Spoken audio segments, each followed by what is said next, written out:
Δεύτερη ανάγνωση. Μία εκπομπή διαλόγου και ανάλυσης πάνω σε ζητήματα πολιτικής, κοινωνικής και επιστημονικής φύσεως.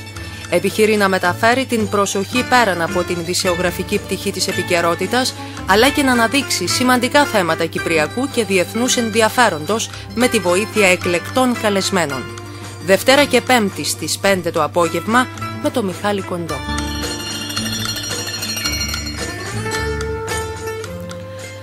Γεια σας αγαπητοί ακροατές. Οι στιγμές που περνούμε είναι δραματικές, είναι ιστορικές.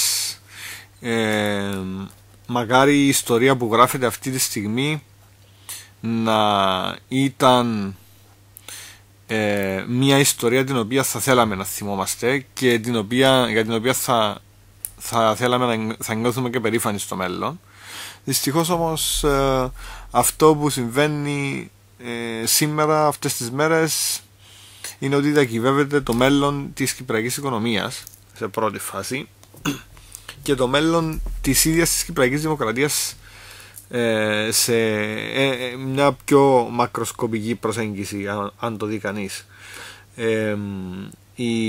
Αυτή τη στιγμή, σύμφωνα με την ενημέρωση που έχω τουλάχιστον, θα υπάρξει σύνοδος του Υπουργικού Συμβουλίου για να υποβληθεί πρόταση νόμου, η οποία θα εγκριθεί στις 7 η ώρα από τη Βουλή των Αντιπροσώπων. Φαίνεται ότι θα υπάρξει ομόφωνη ψήφος με θέμα τη δημιουργία ενός ταμείου αλληλεγγύης, το οποίο θα αντλήσει ένα μέρος του ποσού που χρειάζεται για τη διάσωση της κυπριακής οικονομίας. Λοιπόν, την ίδια στιγμή στη Μόσχα ο Υπουργός Οικονομικών, κλιμάκιο μάλλον, με τον Υπουργό Οικονομικών επικεφαλής, διαπραγματεύεται τη σύναψη συμφωνίας με τη Μόσχα πάνω σε θέματα που αφορούν επιχειρηματικές και επενδυτικές ρωσικές δραστηριότητες στην Κύπρο, στους τομείς του φυσικού αερίου, ίσως και των ημικρατικών οργανισμών.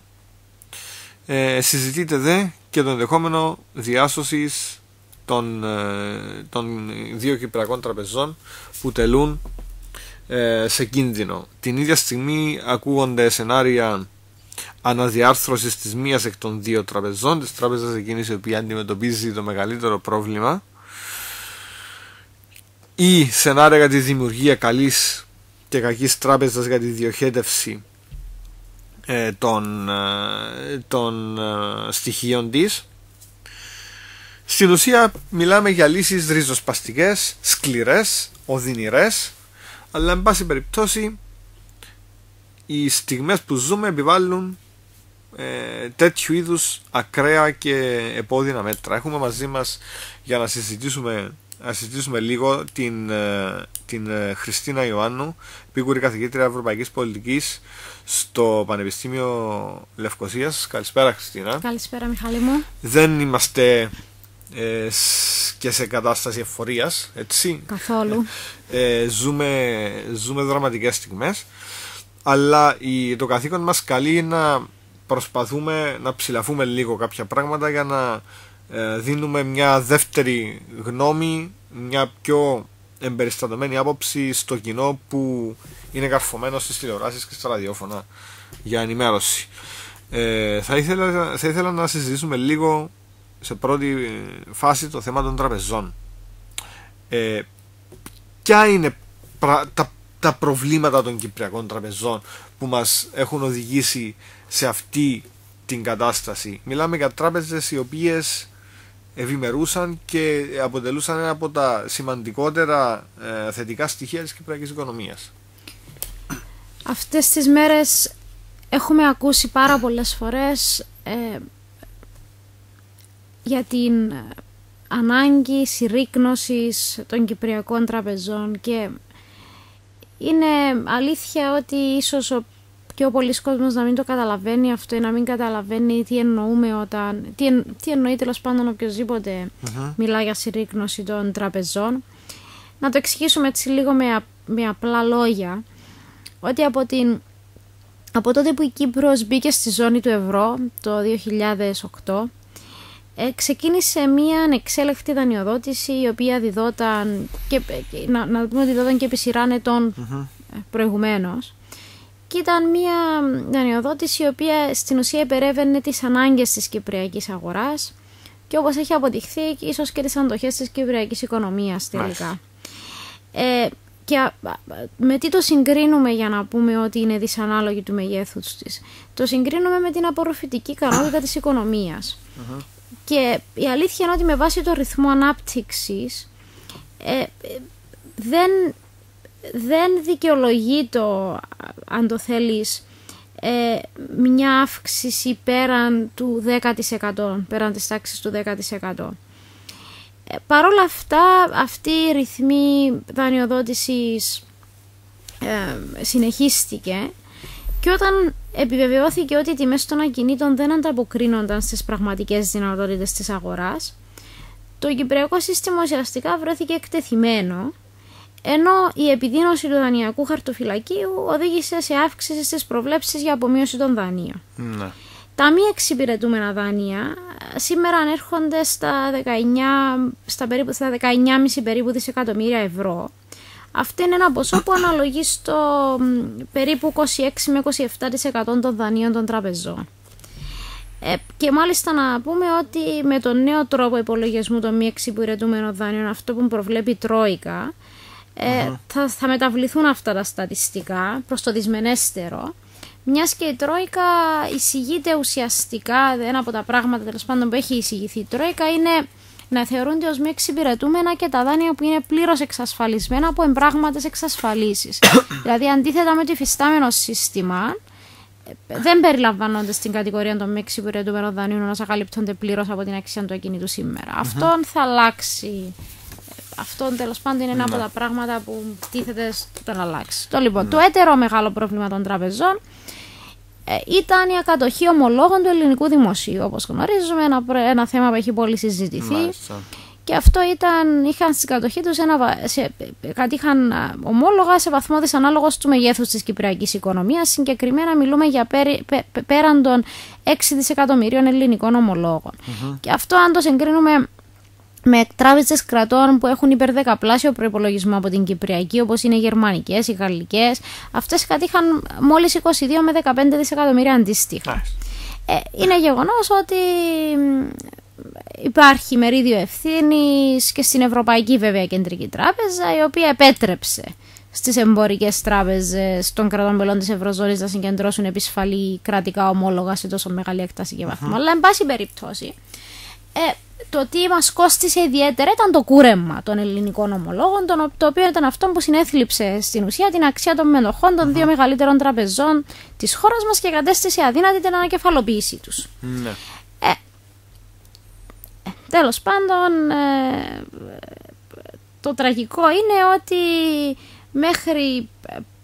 μέχρι προσφάρως και ακόμα και μετά το τραγικό γεγονός, το κούρεμα των ελληνικών ομολόγων, ακόμα και τότε υπήρξε μια βεβαιότητα, εκφράζεται από επίσημα χείλη, ότι η κυπριακή οικονομία δεν θα επηρεαζόταν από αυτή την κρίση. Φυσικά πολλές ήταν οι εγγυήσεις και οι υποσχέσεις που ακούσαμε το τελευταίο διάστημα. Ακούαμε ότι έχουμε ένα σύγχρονο, ένα αποτελεσματικό τραπεζικό σύστημα, το οποίο δεν είχε διαβρωθεί από τα τοξικά ομόλογα, κάτι το οποίο καταλαβαίνουμε σήμερα ότι δεν αντικατοπτρίζει και ιδιαίτερα την πραγματικότητα την οποία βιώνουμε. Εάν υπάρχει ένα δίδαγμα, πιστεύω, που θα πρέπει να μας μείνει όταν θα εξέλθουμε κάποια στιγμή από όλο αυτό τον κικαιώνα, που θα πρέπει βέβαια να το είχαμε μάθει, δυστυχώς όμως αρνούμαστε να μαθαίνουμε το μάθημα μας, είναι ότι οι πολιτικές δηλώσεις συνήθως γίνονται για την επίτευξη, για να κερδιθούν οι εντυπώσεις και όχι για να ενημερωθεί ο λαός για την πραγματική κατάσταση. Το γεγονός ότι οι κυβερνώντες όλα αυτά τα χρόνια προσπαθούσαν, ειδικά την περίοδο 2008 με 2011, προσπαθούσαν να δώσουν μια εικόνα ότι η κυπριακή οικονομία είναι άτρωτη, με αποτέλεσμα σήμερα που περνάμε αυτή τη φοβερή κρίση να ερχόμαστε και να λέμε μα τι μας έλεγαν τότε εκείνοι. Δηλαδή πραγματικά ο λαός, το εκλογικό σώμα, διότι είμαστε και ψηφοφόροι, δεν είμαστε μόνο πολίτες, ψηφίζουμε, εκλέγουμε, πρέπει επιτέλους να σταματήσει να έγεται και να φέρεται και να σταματήσει να ευπηθεί απέναντι σε αυτές τις μεγαλόπνοες και μεγαλόστομες πολιτικές δηλώσεις, οι οποίες στο τέλος της ημέρας γίνονται για εσωτερική κατανάλωση. Ακριβώς, Μιχάλη μου, επαυξάνω από αυτό που λες.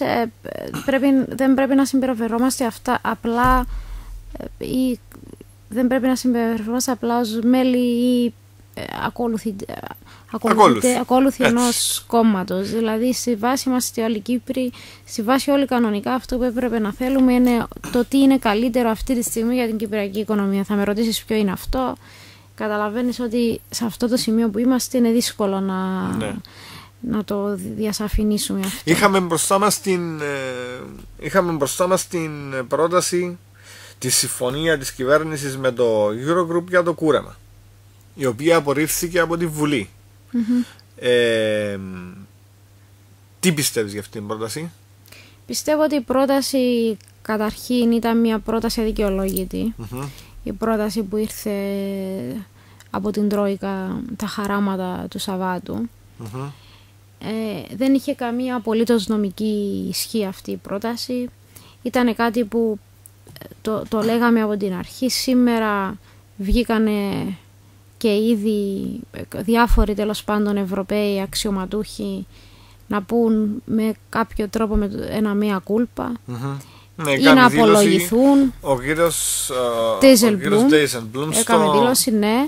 Στο Ευρωκοινοβούλιο μάλιστα. Στο Ευρωκοινοβούλιο και πολλά μέλη του Ευρωκοινοβουλίου αποστασιοποιούν τη θέση τους από τη θέση την επίσημη θέση της Τρόικας αυτή τη στιγμή και αποστασιοποιούν και τη θέση τους από αυτή την απόφαση εντελώς. Στο κάτω-κάτω το Ευρωκοινοβούλιο δεν είναι μέρος της Τρόικας, να το ξεκαθαρίσουμε αυτό στον κόσμο που μας ακούει. Τα μέλη της Τρόικας είναι, όπως ξέρουμε όλοι, το Δούνου του, η Ευρωπαϊκή Κεντρική Τράπεζα και η Ευρωπαϊκή Επιτροπή. Δεν είναι το Ευρωκοινοβούλιο, αλλά εν πάση περιπτώσει και ο ίδιος ο πρόεδρος του Ευρωκοινοβουλίου, ο Μάρτιν Σούλτς, βγήκε σήμερα και είπε ότι λυπάται για τον τρόπο που χειρίστηκε η Τρόικα την Κύπρο. Είναι αλήθεια ότι ήταν μια πολύ κακή απόφαση, ιδιαίτερα στον τρόπο με τον οποίο πάρθηκε. Δηλαδή, έστω και αν κάποιος μπορεί να θεωρεί ότι στην ουσία έθετε, αν θέλετε, μια κάποια βραχυπρόθεσμη λύση, δηλαδή πώς θα βρεθούν τα λεφτά, με αυτόν τον τρόπο τα έχουμε ρε παιδιά, νάτα. Στην ουσία όμως δεν υπήρχε στον τρόπο που έγινε αυτό κάποια νομιμότητα. Δεν μπορείς πίσω από κλειστές πόρτες να αποφασίζεις κάτι το οποίο να επηρεάζει ουσιαστικά τον κάθε πολίτη, τον κάθε Κύπριο πολίτη, ο οποίος μέσα σε μια νύχτα απλά θα χάσει τα λεφτά του. Δηλαδή όταν μιλάμε για κούρεμα, και διότι είναι κάτι το οποίο είναι στο προσκήνιο πολύ αυτές τις μέρες, το θέμα του κουρέματος, σαφέστατα και είναι, πρέπει να καταλάβουμε ότι έστω και αν στο τελικό πακέτο, το οποίο τελικά τέλος πάντων θα αποφασιστεί με τη βοήθεια του Θεού, θα έχουμε μια λύση, και κούρεμα να υπάρχει σε αυτό το πακέτο, πρέπει να είναι κάποιο κούρεμα που να δίνει κάποια κίνητρα. Δηλαδή δεν μπορείς να το κάνεις με το έτσι θέλω, απλά να πάρεις τα λεφτά από τον καταθέτη. Πρέπει να υπάρχουν κίνητρα. Λέχθηκε αυτή η ιδέα του να συνδεθούν με κάποιες μετοχές για φυσικό αέριο που στο μέλλον θα μπορούν κάποιοι να έχουν ωφέλη.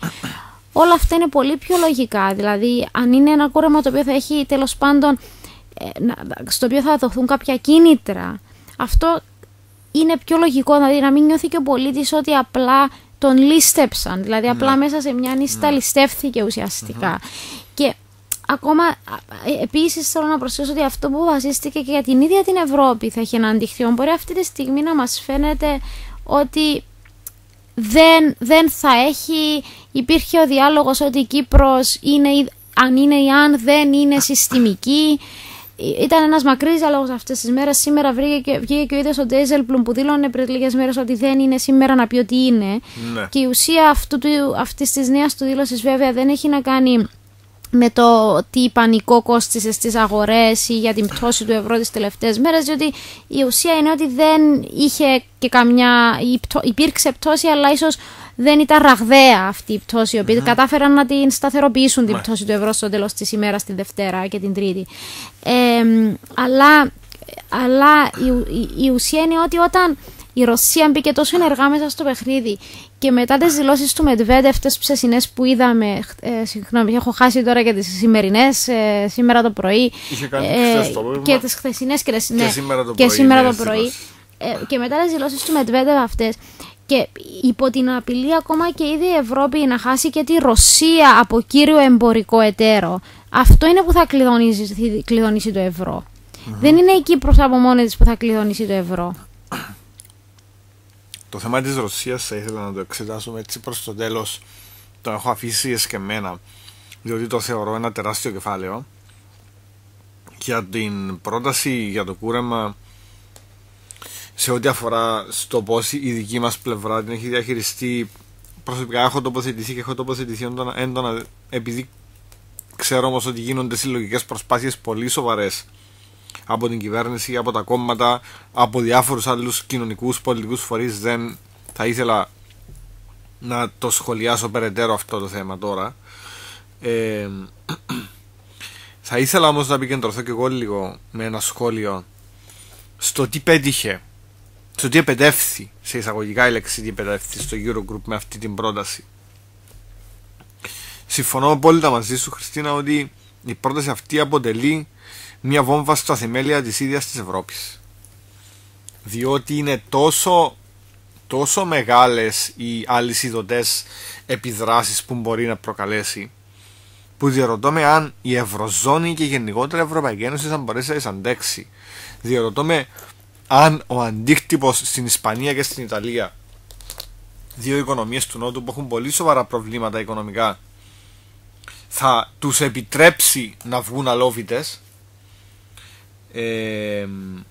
Και επίσης διερωτώ με αν ο πολιτισμός πάνω στον οποίο βασίζεται η Ευρωπαϊκή Ένωση, ο πολιτικός και νομικός πολιτισμός, τιμάται ιδιαίτερα από αυτή την απόφαση. Και μια απόφαση να σημειώσουμε εδώ και να είμαστε έντονοι σε αυτό, δεν ήταν απόφαση της Ευρωπαϊκής Ένωσης, ήταν απόφαση του Eurogroup, της Τρόικας, θεσμικών οργάνων που δεν είναι εξουσιοδοτημένα να μιλούν εξ ονόματος της Ευρωπαϊκής Ένωσης. Έτσι. Η Ευρωπαϊκή Ένωση ως οικοδόμημα, εντάξει, ήταν εκεί βέβαια η Ευρωπαϊκή Επιτροπή που εκπροσωπεί το, αλλά η Ευρωπαϊκή Ένωση ως οικοδόμημα αντέδρασε. Είχαμε αντιδράσεις και από κράτη-μέλη αρνητικές και από το Ευρωκοινοβούλιο, Ευρωκοινοβούλιο το οποίο είναι νομιμοποιημένο θεσμικό όργανο, διότι απηχεί την λαϊκή βούληση, αποτελείται από εκπροσώπους των λαών της Ευρώπης απευθείας εκλεγμένους. Ο πολιτικός και ο νομικός πολιτισμός της Ευρώπης, ο οποίος βασίζεται στον αρχαίο ελληνικό πολιτισμό και στον ευρωπαϊκό διαφωτισμό, έχουν πληγεί ανεπανόρθωτα από αυτή την πρόταση. Δεν είναι δυνατόν να προτείνει να βγαίνει μέσα από τα σπλάχνα της ίδιας της Ευρωπαϊκής Ένωσης, χωρίς όμως να είναι πρόταση της Ευρωπαϊκής Ένωσης, το επαναλαμβάνω, μια πρόταση που να θέτει σε αμφισβήτηση τα ατομικά δικαιώματα και τις ελευθερίες των Ευρωπαίων πολιτών. Και ένα άλλο θέμα που θα ήθελα έτσι να θίξω και να σχολιάσω είναι και το τι αντίκτυπο αυτή η πρόταση μπορεί να έχει στο ίδιο το καπιταλιστικό σύστημα παραγωγής. Διότι συζητούμε για μια οικονομική κρίση του καπιταλισμού, την οποία βιώνουμε τα τελευταία χρόνια και στις ΗΠΑ και στην Ευρώπη. Λοιπόν, προχθές την Παρασκευή, το Σάββατο το πρωί, η Τρόικα έδωσε ένα κέριο χτύπημα στον ίδιο τον καπιταλισμό. Ήταν χτύπημα κατά του καπιταλισμού αυτό. Δεν είναι χτύπημα που προέρχεται μέσα από τον καπιταλισμό. Γιατί? Διότι ο καπιταλισμός, μεταξύ άλλων, βασίζεται πάνω σε μεγάλο βαθμό σε δύο πυλώνες. Ο πρώτος είναι η ατομική ελευθερία, η ελευθερία του ατόμου στο επιχειρήν. Ναι. Και ο δεύτερος είναι ο θεσμός της πίστης των χρηματοπιστωτικών ιδρυμάτων. Ναι. Το ότι πηγαίνω δηλαδή στην τράπεζα, θα βάζω τα χρήματα μου ξέροντας ότι όταν θα ξαναπάω θα είναι εκεί και θα με περιμένουν. Ναι. Αυτοί οι δύο πυλώνες είναι του καπιταλισμού. Έτσι. Ναι. Και χτυπήθηκα. Βάναυσα. Έχεις απόλυτο δίκιο, Μιχάλη μου. Και αυτό είναι ακριβώς που αυτή τη στιγμή κάνει και τα θεμέλια αυτής της ζώνης του ευρώ να τρίζουν, αν το θέλεις. Δηλαδή καταλαβαίνω ότι αυτό μπορεί να ακούγεται σε κάποιους λίγο υπερβολικό, επειδή δεν διαφαίνεται καθόλου αυτή τη στιγμή το πρόβλημα να το έχει η Ευρώπη, επειδή εμείς βέβαια νιώθουμε το δικό μας πρόβλημα που είναι πολύ μεγαλύτερο αυτή τη στιγμή. Αλλά με αυτή την απόφαση θα δημιουργηθεί ένα προηγούμενο, και γι' αυτό είναι που σήμερα βγήκαν και ήδη οι Ευρωπαίοι να πούν αυτό το mea culpa ή αυτό το συγγνώμη ή αυτό το έγινε με τον λάθος τρόπο. Δηλαδή η αλήθεια είναι ότι έγινε με τον λάθος τρόπο. Δηλαδή έστω κι αν αυτό το bail-in σενάριο, όχι το bail-out πλέον, το bail-in σενάριο ήταν ένα σενάριο το οποίο ίσως να ήθελα να το τεστάρουν κάπου. Να το πούμε, εγώ αυτό δεν φοβάμαι να το πω, διότι πολλοί φοβούνται να πούν ότι είναι ένα τεστ ή οτιδήποτε. Αν έστω και αν αυτό το σενάριο του bail-in είναι ένα σενάριο που πιστεύουν ότι θα δουλέψει, δεν είναι ο τρόπος αυτός με τον οποίο έχει γίνει, δεν είναι ο τρόπος για να δουλέψει, το έχω πει και πριν. Τέλος πάντων, εν πάση περιπτώσει, επειδή η ουσία είναι ότι αυτή τη στιγμή ο Κύπριος, νομίζω αυτό που τον νοιάζει περισσότερο είναι ποιες θα είναι οι λύσεις για μας, δηλαδή για την Κύπρο σήμερα. Ναι, θα επιστρέψουμε στα δικά μας. Βεβαίως, ναι. Θα ήθελα έτσι να σε ρωτήσω, επειδή για την τύχη των τραπεζών, οι οποίες κινδυνεύουν, ακούγεται το σενάριο της δημιουργίας μιας καλής και μιας κακής τράπεζας. Ναι. Θέλω να μας πεις δύο λόγια για το τι σημαίνει αυτό το πράγμα και πώς υλοποιείται. Μιχάλη μου, η αλήθεια, να σου πω την αλήθεια, να σου το πω κι εγώ όπως το καταλαβαίνω. Δηλαδή, με όσο πιο απλά λόγια το καταλαβαίνω, ότι η αλήθεια είναι ότι στην πράξη δεν το έχουμε δει αυτό να γίνεται. Δεν είναι κάτι που συνηθίζεται κάπου, ναι, για να μπορέσουμε να μιλήσουμε του κόσμου με παραδείγματα ή με οτιδήποτε άλλο. Δηλαδή, μιλούμε τόσο πολύ τα τελευταία 24 ώρο, ίσως για αυτό το σενάριο καλής κακής τράπεζας, αυτό που λέμε στα αγγλικά good bank, bad bank. Λοιπόν, αυτό για να καταλάβετε ότι έχει λεχθεί και το σενάριο να χωριστούν και οι δύο μεγάλες τράπεζες, η Κύπρου και η Λαϊκή, σε καλή και κακή. Έχει ελεγχθεί και το σενάριο να χωριστεί μόνο η μία από τις δύο σε καλή και κακή. Τέλος πάντων, αν και σίγουρα, όπως καταλαβαίνουμε όλοι, δεν έχουμε όλα τα στοιχεία γύρω μας για να ξέρουμε τι θα γίνει στο τέλος. Αυτό που ουσιαστικά ενδέχεται να γίνει βάση των λιγοστών πραγμάτων που ξέρουμε είναι ότι η καλή τράπεζα, αυτή που θα ονομαστεί τέλος πάντων η καλή τράπεζα, είναι αυτή που θα απορροφήσει τα θετικά στοιχεία μιας τράπεζας. Είτε αυτή είναι η Λαϊκή, είτε αυτή είναι η Κύπρου, είτε και τις δύο. Και θα υιοθετήσει επίσης όλες τις καταθέσεις έως τις 100.000 ευρώ που είναι διασφαλισμένες. Υπάρχει και μια πιθανότητα, έχουν πει, να διασφαλιστούν καταθέσεις έως 200.000 ευρώ. Μάλιστα. Δεν είναι καθόλου διασαφηνισμένο ακόμα αυτό το σενάριο. Κανείς δεν ξέρει μέχρι μέχρι ποιο ποσό, τέλος πάντων, θα απορροφηθεί. Αλλά να το τονίσω ότι το σημαντικό της καλής τράπεζας είναι ότι θα είναι καταθέσεις που είναι πλήρως διασφαλισμένες, που θα απορροφηθούν εκεί. Αυτές θα μεταφερθούν σε αυτή τη νέα τράπεζα, την καλή τράπεζα, και μαζί με τις διασφαλισμένες καταθέσεις στην καλή τράπεζα θα μεταφερθούν επίσης και όλα τα εξυπηρετούμενα δάνεια. Δηλαδή όσα δάνεια εξυπηρετούνται κανονικά. Μάλιστα. Έχω πάρει κάποιες ερωτήσεις τελευταίες, είχα κάποια τηλέφωνα από άνθρωπους που με ρωτούσαν αν εγώ δεν έχω πληρώσει για 1 μήνα ή για 2 μήνες το δάνειο μου θεωρείται εξασφαλισμένο ή όχι. Η αλήθεια ότι, να το πω, δεν έχουν διασαφηνίσει και πάλι αυτή τη στιγμή τι σημαίνει ακριβώς το πλήρως εξυπηρετούμενο. Ένα πλήρως εξυπηρετούμενο δάνειο είναι αυτό που πληρώνονται κανονικά οι δόσεις του. Έτσι. Τώρα κάποιος με ρώτησε αν έχω χάσει 1 δόση, 2 δόσεις. Δεν μπορώ να δώσω και την απάντηση αυτό. Είμαι σίγουρη ότι όταν ξέρουν και αυτοί θα μπορούν να μας διαφωτίσουν. Ούτως ή άλλως ζούμε σε ένα πειραματικό περιβάλλον, σε ένα πειραματικό σωλήνα. Ναι. Επίσης να πω ότι σε αυτή την καλή τράπεζα, η καλή τέλος πάντων τράπεζα θα υιοθετήσει επίσης και ένα μέρος της περιουσίας της τράπεζας, της ίδιας τράπεζας, ενώ δεν είναι Κύπρο της τράπεζας Κύπρο, είναι λαϊκή της λαϊκής. Και όταν λέω περιουσία, εννοώ είτε μιλούμε για κινητή, είτε μιλούμε για κινητή περιουσία, διότι αυτή η τράπεζα προφανώς θα χρειαστεί να λειτουργήσει κάπου. Ναι. Το λοιπόν, αυτό όσον αφορά στην καλή τράπεζα. Να μιλήσουμε και για την κακή. Τι θα υιοθετήσει η κακή τράπεζα? Η κακή τράπεζα, καταρχήν, όπως καταλαβαίνουμε, καταρχήν θα υιοθετήσει τα μη εξυπηρετούμενα δάνεια. Ναι. Θα... Όταν λέμε θα τα υιοθετήσει, δηλαδή θα απορροφήσει τα δάνεια, και τι θα τα κάνει? Δηλαδή πώς θα τα χειριστεί? Έτσι, είναι ένα ερώτημα. Είναι ένα μεγάλο ερώτημα. Δηλαδή δεν μας το ξεκαθάρισε κανένας αυτό πώς θα τα χειριστεί. Δηλαδή με τον ίδιο τρόπο που έχει σήμερα ένα δάνειο, το δάνειο σου θα μεταφερθεί είτε στην καλή είτε στην κακή τράπεζα με τη βάση του αν είναι εξυπηρετούμενο ή όχι. Δηλαδή κανείς δεν έχει εξηγήσει μέχρι τώρα ακριβώς αυτά. Στην ουσία, από ό,τι κατάλαβα, εκεί που στοχεύει αυτό το μέτρο είναι να καθαρίσει.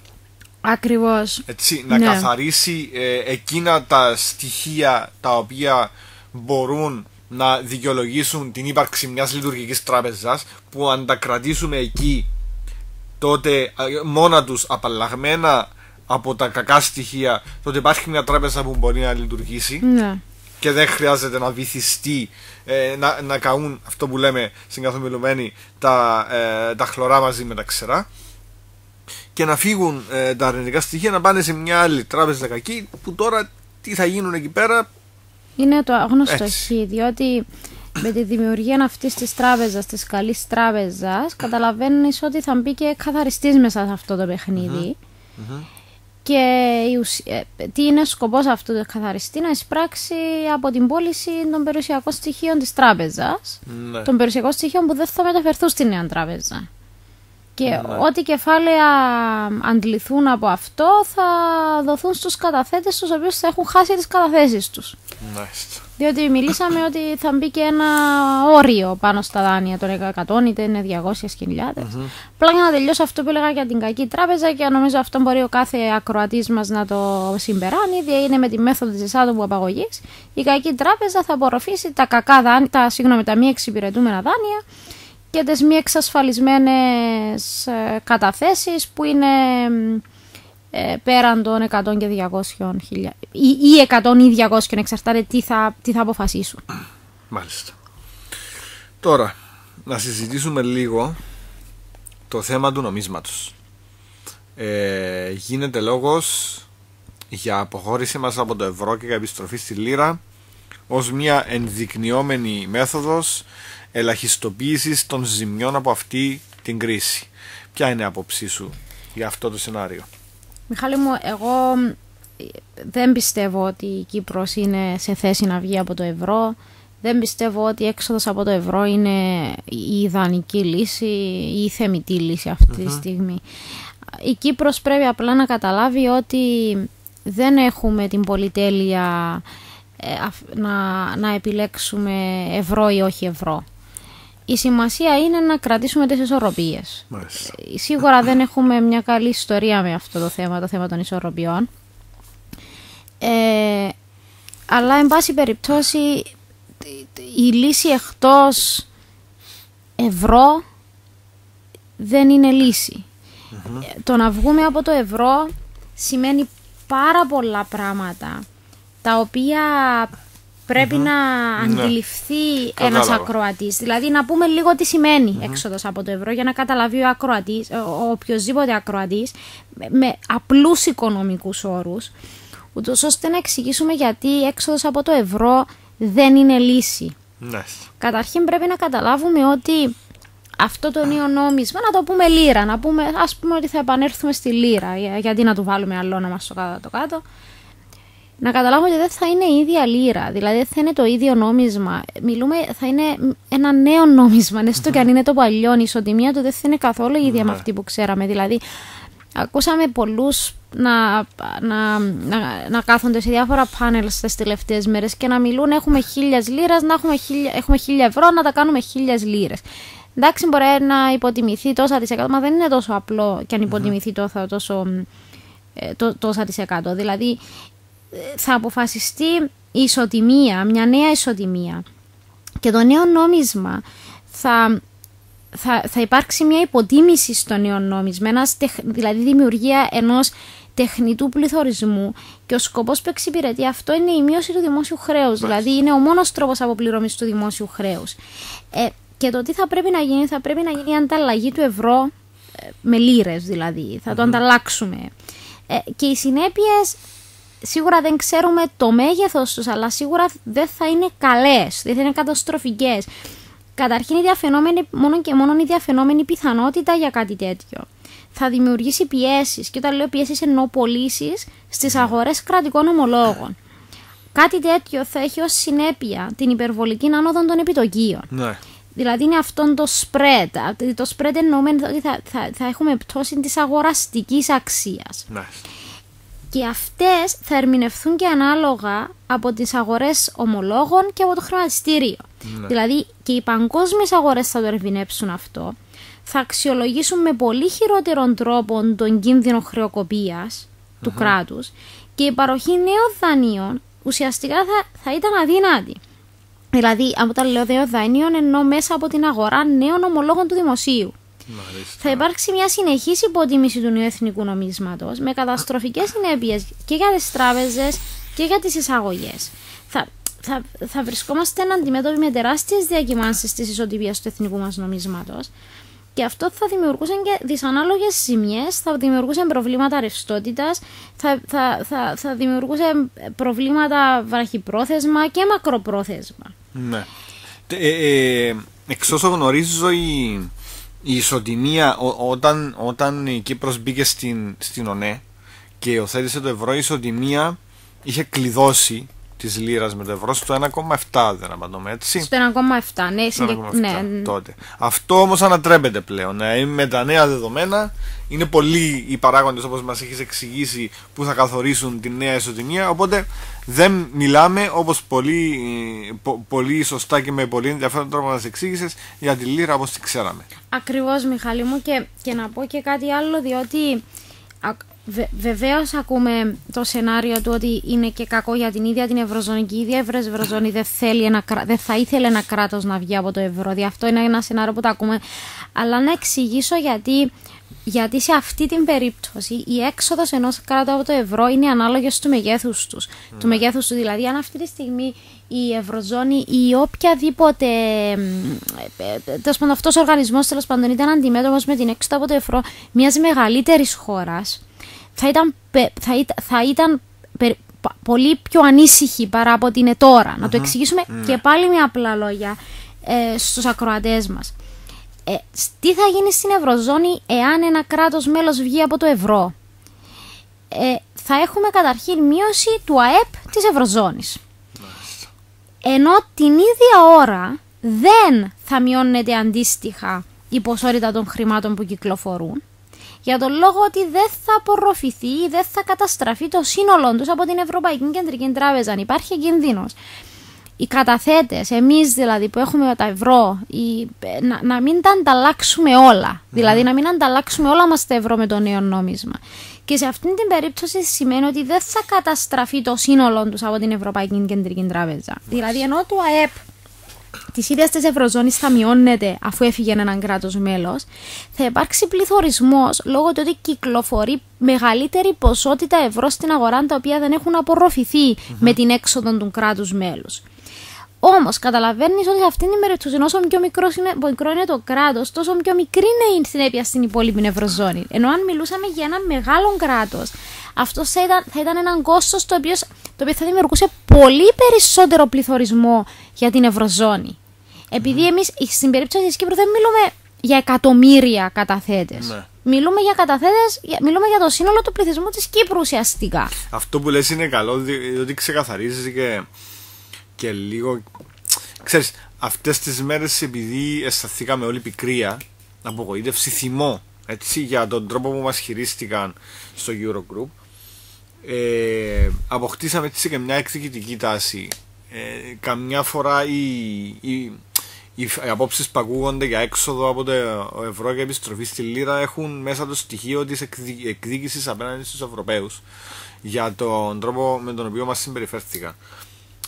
Σε τελική ανάλυση όμως δεν θα υδρώσει το αυτί τους, έτσι. Ακριβώς. Δηλαδή δεν πρόκειται να δημιουργήσουμε εμείς οποιοδήποτε πρόβλημα στην Ευρωζώνη. Το πρόβλημα θα το έχουμε εμείς θα το απομισθούμε, και με τα όσα λες και με τα όσα και εγώ είμαι σε θέση να αντιληφθώ, συμφωνώ ότι ίσως αυτή τη στιγμή να είναι μεγαλύτερη ζημιά παρά το όφελος από μια τέτοια κίνηση. Ακριβώς. Έτσι είμαστε, που μας φέρνει πίσω στο ότι πρέπει να βρούμε αυτή τη στιγμή, χωρίς να λέω ότι υπάρχει λύση με την έννοια της λύσης, δηλαδή πραγματική λύση. Είναι κάτι όπως στο Κυπριακό που μιλούσαμε για λύση, αλλά την ίδια ώρα όλες οι λύσεις δεν είναι ουσιαστικά λύση. Να υπάρχουν λύσεις οι οποίες προκαλούν χειρότερα προβλήματα από ότι μη λύση. Ακριβώς, δηλαδή στη θέση που βρισκόμαστε σήμερα πρέπει να μιλούμε για, τέλος πάντων, σενάρια μάλλον, τα οποία σίγουρα δεν μας φέρνουν σε αυτό που θα ήταν ιδανικό, αλλά τουλάχιστον να είναι πραγματιστικά σενάρια. Να μπορούν να υλοποιηθούν χωρίς να μπορούν να υλοποιηθούν με τρόπο που η ζημιά να είναι διαχειρίσιμη. Ναι, για παράδειγμα, μιλούν για αναδιάρθρωση της Λαϊκής Τράπεζας, μιλούν για αναδιάρθρωση της Τράπεζας Κύπρου. Δηλαδή, εάν αυτό γίνει, καταλαβαίνουμε ότι θα υπάρχει κόστος. Δηλαδή, υπάρχουν όλοι αυτοί οι μετόχοι, οι κατόχοι αξιογράφων, όλοι αυτοί που ουσιαστικά θα χάσουν εντελώς από αυτή την ιστορία. Και από την άλλη, ένας ο οποίος ουσιαστικά όταν γίνει αυτό το διαζύγιο, αν το θέλεις, μεταξύ καλής και κακής τράπεζας, ένας που ουσιαστικά ξέρει ότι θα ανήκει στην καλή τράπεζα, σε αυτόν συμφέρει, και στο τέλος της ημέρας γίνεται ένα παιχνίδι το τι συμφέρει στον κάθε έναν από εμάς, που είναι αναπόφευκτο, βεβαίως γίνεται, και κανείς δεν μπορεί να δικεί κανέναν που όλοι μπαίνουν μέσα σε αυτόν τον διάλογο. Το ερώτημα είναι, το επιπλέον ερώτημα, όπως καταλαβαίνουμε όλοι, αυτό είναι ένα πολύ σύνθετο πρόβλημα. Είναι το μεγάλο ζήτημα των υπεράκτιων εταιριών. Δηλαδή, με οποιοδήποτε σενάριο και αν υλοποιήσουμε στο τέλος της ημέρας, είναι σενάριο το οποίο θα κρατήσει ή θα διώξει στο τέλος της ημέρας τις υπεράκτιες εταιρείες. Μιλούμε για τους Ρώσους. Όλες αυτές τα ρωσικά συμφέροντα. Διότι εάν θα τα διώξει, καταλαβαίνουμε ότι εντάξει, ωραία, σωθήκαμε, αλλά να μην σωθούμε βραχυπρόθεσμα. Διότι το να σωθούμε βραχυπρόθεσμα μπορεί να σημαίνει δεύτερο, τρίτο, τέταρτο μνημόνιο. Ναι. Το οποίο κάθε φορά θα έρχεται και με νέους όρους και με νέα έτσι, και με νέα μέτρα και με νέα αιτήματα. Και γι' αυτό είχα πει από την αρχή ότι η ισορροπία είναι κάτι το οποίο, αυτό που θα έπρεπε να γυρεύαμε τώρα να με ρωτήσει κάποιος πώς θα φέρουμε μια ισορροπία, είναι δύσκολο αυτή τη στιγμή, από την κατάσταση στην οποία βρισκόμαστε σήμερα, να το βρούμε αυτό, δηλαδή αυτή την ισορροπία. Βεβαίως και θέλουμε να τη βρούμε, και σίγουρα εγώ όμως απ' την άλλη όμως δεν βλέπω ποιο σενάριο θα ήταν αυτό. Σίγουρα μπορούμε να σκεφτούμε ένα σενάριο, αλλά έναν υλοποιήσιμο σενάριο, θέλω να πω τώρα. Μπορώ να σκεφτώ πολλά σενάρια αυτή τη στιγμή και μπορούμε μόνο να κάνουμε 3-4 σενάρια και να τα γράψουμε κάτω. Το θέμα είναι ποιο είναι υλοποιήσιμο, ποιο δεν είναι υλοποιήσιμο, ποιο είναι επιστημονικής φαντασίας και ποιο δεν είναι. Είμαστε και σε μια πίεση χρόνου φοβερή. Και το έχω πει και προηγουμένως, δεν είναι ώρα για πολιτικές ευθύνες και όλα αυτά, γιατί ήρθαμε μέχρι εδώ, αυτά θα δούμε μετά με νυφαλιότητα, όταν θα γίνεται η καταμέτρηση των ζημιών από αυτή την κατάσταση. Άφησα για το τέλος το θέμα των διαπραγματεύσεων που γίνονται στη Ρωσία. Δεν ξέρω αν έχεις κάποιο σχόλιο σχετικά με το τι συμβαίνει, αν καλώς γίνεται αυτό που γίνεται, αν προσδοκείς σε κάτι. Μιχάλη μου, σίγουρα πιστεύω ότι αυτή τη στιγμή δεν μπορεί κανένας να αξιολογήσει τι είναι αυτό που συμβαίνει στην πραγματικότητα, δηλαδή πληροφορίες που έρχονται είναι συγκεκριμένες γενικότερα. Το να διαπραγματευτούμε με τη Ρωσία, το σενάριο διαπραγμάτευσης με τη Ρωσία είναι μέσα σε όλα τα σενάρια που μπορούμε να κάνουμε αυτή τη στιγμή. Δεν πιστεύω ότι υπάρχει σενάριο που ενώ εφικτό σενάριο που να διώχνει τη Ρωσία ουσιαστικά, να διώχνεται σε ρωσικές εταιρείες. Να μην ξεχνούμε ότι είναι έναν τεράστιο μέγεθος αυτή τη στιγμή των καταθέσεων μας στις τράπεζες, του ΑΕΠ μας, τέλος πάντων. Τέλος πάντων, τα ρωσικά συμφέροντα παίζονται πάρα πολύ έντονα σε αυτήν τη χώρα αυτή τη στιγμή. Καλός ή κακός, αυτό δεν θα μπω μέσα σε πολιτική συζήτηση, σε ιδεολογική συζήτηση για το καλός ή κακός. Αυτό που μας ενδιαφέρει εμάς αυτή τη στιγμή είναι το οικονομικό συμφέρον από αυτό το θέμα.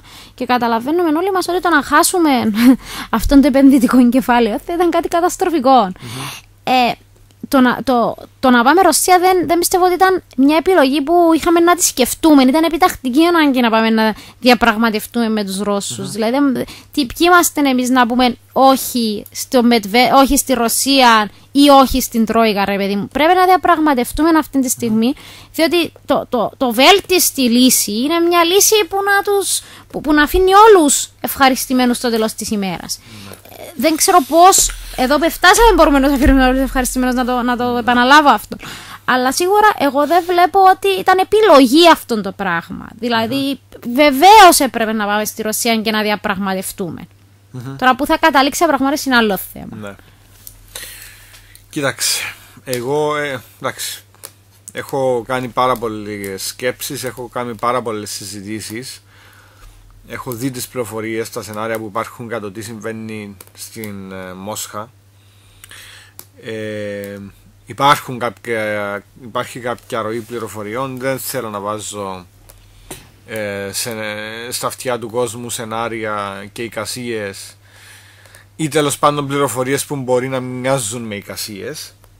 Σε κάθε περίπτωση 2-3 πράγματα που θα ήθελα να πω είναι τα εξής. Το πρώτο είναι ότι τα ρωσικά συμφέροντα έχουν δεχτεί μια σφοδρή επίθεση από την περασμένη Παρασκευή. Η απόφαση του Eurogroup ήταν πισόπλατη μαχαιριά εναντίον της Ρωσίας. Και δυστυχώς και η Ρωσία το εξέλαβε ακριβώς με αυτόν τον τρόπο που λες εσύ. Ακριβώς. Ναι, στο κάτω-κάτω δεν έχει καμία σημασία πώς το βλέπουμε εμείς σημασία. Έχει πώς το βλέπουμε εκείνοι. Γι' αυτό και το τονίζω και εγώ. Ότι το θέμα είναι τα μηνύματα που έχει λάβει η Ρωσία αυτή τη στιγμή από την Ευρωπαϊκή Ένωση δεν είναι καλά. Δυστυχώς μας αντιλαμβάνονται ως μέρος αυτού του προβλήματος, ως μέρος αυτής της επίθεσης. Και δυστυχώς και πάλι έναν από τα άτομα στα οποία επικεντρώνεται η οργή της ρωσικής ηγεσίας για αυτή την εξέλιξη είναι και ο δικός μας Υπουργός Οικονομικών, ο κύριος Μιχάλης Σαρής, ο οποίος είναι αυτή τη στιγμή στη Μόσχα και διαπραγματεύεται ένα πακέτο λύσης το οποίο δεν είναι μόνο οικονομικό, είναι και πολιτικό. Διότι αν κάποιος θεωρεί ότι η Ρωσία είναι ο κουμπαράς που θα σπάζει όποτε θέλουμε εμείς για να παίρνουμε από μέσα τα κέρματα, ή αν ακόμη χειρότερα κάποιος θεωρεί ότι η Ρωσία είναι μια απατημένη πλην πιστή σύζυγος την οποία θα απατούμε όποτε θέλουμε αλλά θα απαιτούμε να μας μένει πιστή, τότε σφάλει και πλανάται πλάνη νυχτρά. Η Ρωσία έχει τα δικά της συμφέροντα και εκεί στις διαπραγματεύσεις μαζί μας τα δικά της συμφέροντα θα θελήσει να εξυπηρετήσει. Το θέμα όμως είναι ότι με τη Ρωσία έχουμε συμφέροντα σοβαρά που συγκλίνουν. Και είναι και προς το δικό μας συμφέρον, κυρίως προς το δικό μας συμφέρον, να τα βρούμε. Όχι μόνο για τη διάσωση μας τώρα, αλλά και μακροπρόθεσμα για την άρση της γεωπολιτικής μας απομόνωσης στην ευρύτερη περιοχή της Ανατολικής Μεσογείου, εν ώψη της τουρκικής επιθετικότητας και του project μας να βγάλουμε φυσικό αέριο από την αποκλειστική μας οικονομική ζώνη. Είναι επιτακτική ανάγκη, κατά την άποψή μου, Χριστίνα και αγαπητοί ακροατές, εδώ και τώρα να μεταβεί ο πρόεδρος της Δημοκρατίας στη Μόσχα. Ο πρόεδρος της Δημοκρατίας έκανε μια τηλεφωνική συζήτηση προχθές το βράδυ με τον πρόεδρο Πούτιν και ο πρόεδρος Πούτιν του είπε, και αυτό ανακοινώθηκε κιόλας και επίσημα, ότι είναι ευπρόσδεκτος να μεταβεί στη Μόσχα όποτε θελήσει. Οι πολιτικοί και οι ηγέτες του διαμετρήματος ενός Πούτιν, επειδή μιλούν πάντα τη διπλωματική γλώσσα, στη διπλωματική γλώσσα το είσαι ευπρόσδεκτος να έρθεις εδώ όποτε θέλεις ερμηνεύεται ως αν επιλέξεις να έρθεις τώρα, σε περιμένουμε. Ο πρόεδρος της Κυπριακής Δημοκρατίας αναμένεται στη Μόσχα.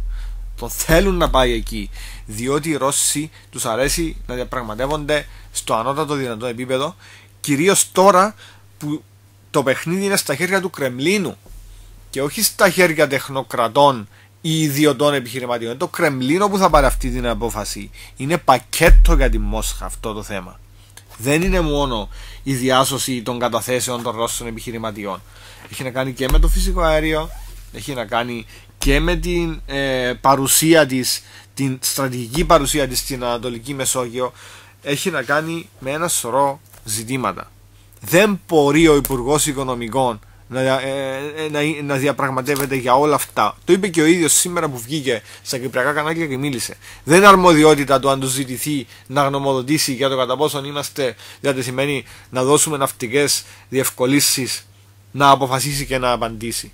Πρέπει να πάει εκεί ο πρόεδρος της Δημοκρατίας για να λυθούν τα ζητήματα, να φύγουν τα αγκάθια και να βρεθεί λύση. Γιατί αν έρθουμε χωρίς λύση από τη Μόσχα, αν επιστρέψει το κλιμάκιο μας χωρίς λύση από τη Μόσχα, έχουμε πρόβλημα. Και αν με την επιστροφή του κλιμακίου μας από τη Μόσχα οι σχέσεις μας με τη Ρωσία πληγούν, έχουμε ακόμη μεγαλύτερο πρόβλημα. Έκκληση μου είναι προς τον πρόεδρο της Δημοκρατίας και προς όσους τον επηρεάζουν να μεταβεί εσπευσμένα σήμερα, απόψε, μετά τη σύνοδο του Υπουργικού Συμβουλίου, να πάει στη Μόσχα. Δεν ξέρω αν έχεις κάποιο σχόλιο από αυτού.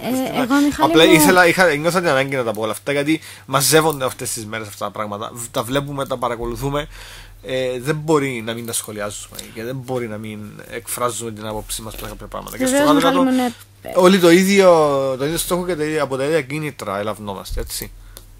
Βεβαίως, νομίζω υπάρχει έτσι ένα γενικό αίσθημα αυτή τη στιγμή. Στον κόσμο υπάρχει και σύγχυση, υπάρχει και φόβος. Ίσως, τέλος πάντων, να μην πω στο φόβο. Να πω ότι αυτές τις μέρες επίσης βλέπουμε και διαβάζουμε πάρα πολλά άρθρα,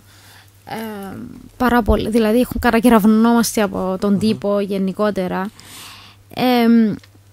Και σήμερα διάβαζα και εγώ ένα άρθρο το οποίο μου προκάλεσε έτσι ιδιαίτερη αίσθηση, αν θες να το πω έτσι, διότι ήταν ένα άρθρο το οποίο έβαζε όλα τα σενάρια σε μια σειρά, δηλαδή ότι υπάρχουν 4 σενάρια με αριθμούς 1, 2, 3, 4. Ναι. Ήταν μια ανάλυση για το κάθε σενάριο και θα ήθελα λίγο αν έχουμε έτσι 2 λεπτά. Έχουμε 2 λεπτά και τα έχουμε. Αν έχουμε έτσι μισό λεπτό να αναφερθώ λίγο σε αυτά τα σενάρια, γιατί ο κόσμος αυτήν τη σεναριολογία νομίζω αυτή τη στιγμή επικρατεί τόση σύγχυση με το τι σημαίνει το κάθε σενάριο. Το άρθρο δημοσιεύτηκε και στο cyprus.com, που είναι ένα website, μια ιστοσελίδα αρκετά δημοφιλής, ανέλησε τα 4 σενάρια στο σενάριο στο οποίο βρισκόμαστε τώρα αυτή τη στιγμή, δηλαδή όχι πριν τη συμφωνία που περιμένουμε σήμερα, μετά τη συμφωνία του Eurogroup, αυτό που ήταν το σενάριο Α που αφορούσε κυβέρνηση και τρόικα βασικά. Έχουμε ένα σενάριο Β, το οποίο σενάριο Β είναι αυτό στο οποίο αναφέρεται και ιδιαίτερα εκτεταμένα, που όπως το αποκαλεί είναι το σενάριο το οποίο θα ήταν και το πιο καλό αυτή τη στιγμή. Ήταν ένα σενάριο που να διασφαλίζει τον νόμο γενικότερα, να είναι νόμιμο δηλαδή, και να προστατεύει και τα ρωσικά συμφέροντα την ίδια ώρα. Μιλά και για αναδιάρθρωση των τραπεζών αυτών των σενάριων, μιλά και με ποιον τρόπο να γίνει η αναδιάρθρωση των τραπεζών και πώς να προστατευτεί η Ρωσία την ίδια ώρα για να μην φύγει τα κεφάλαιά της. Και είναι ένα σενάριο που περιλαμβάνει και την Τρόικα, ενώ και την είμαστε εντός Ευρωπαϊκής Ένωσης.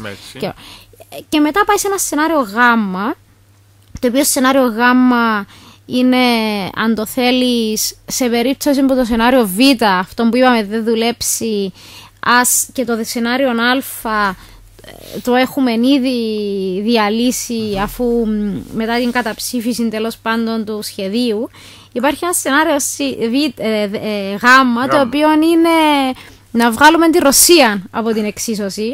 Και παράλληλα υπάρχει και ένα σενάριο Δέλτα που να τους βγάλουμε όλους από την εξίσωση και να μείνουμε μόνοι μας. Και αναλύει αυτά τα 4 σενάρια και με μια σειρά, να το θέλεις, πώς, έτσι για να τα με απλά λόγια μπορώ να πω, για να τα καταλαβαίνει και ο κόσμος. Απλά έτσι ήταν ένα άρθρο το οποίο μπορώ να πω ότι εντάξει, το μόνο θέμα να το πω και στους ακροατές μας είναι στα αγγλικά το άρθρο. Αλλά ήταν έτσι έναν ιδιαίτερα. Ναι, γράφονται και ακούγονται τώρα. Η σεναριολογία δίνει και παίρνει. Η ουσία είναι να διασφαλιστούν τα εθνικά συμφέροντα και να διασωθεί η οικονομία του τόπου, με τρόπο όμως που να λαμβάνει υπόψη του και την γεωπολιτική επιβίωση της Κύπρου και να μην την εξαιρεί από την εξίσωση. Η γεωπολιτική επιβίωση. Γι' αυτό είναι που επιμένω στο ότι πρέπει να φύγουμε με λύση από τη Μόσχα, και όποια και αν είναι η λύση στο τέλος θα πρέπει να λαμβάνει υπόψη τα ρωσικά συμφέροντα. Ναι.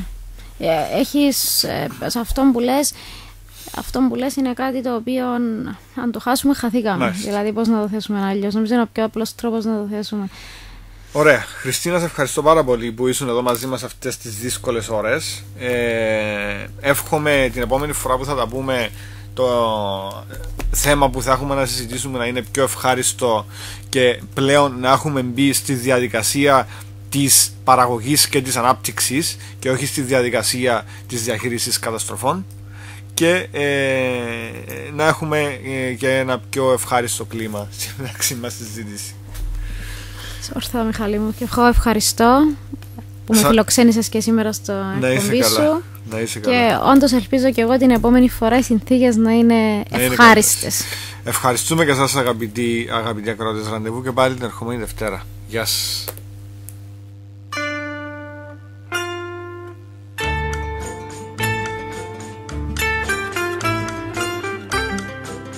Δεύτερη ανάγνωση.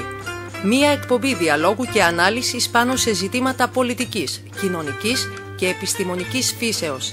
Επιχειρεί να μεταφέρει την προσοχή πέραν από την ειδησεογραφική πτυχή της επικαιρότητας, αλλά και να αναδείξει σημαντικά θέματα κυπριακού και διεθνούς ενδιαφέροντος με τη βοήθεια εκλεκτών καλεσμένων.